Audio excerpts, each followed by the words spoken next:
কিয়ামতের বাদশা আমাদের নবীজি।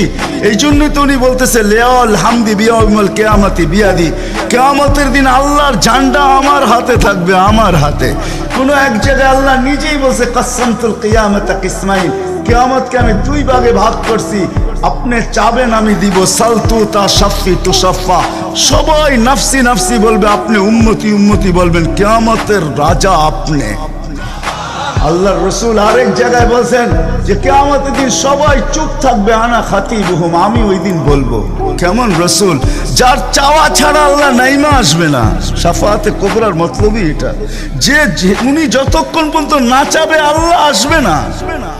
আমরা সবার কাছে যাব, সবাই বলবে আনা লাস্তু বিআহলি, আমি এটার অধিকার রাখি না। না মুসা আলাইহিস সালাম, না ঈসা আলাইহিস সালাম, না আদম আলাইহিস সালাম, না ইব্রাহিম আলাইহিস সালাম, কেউ না।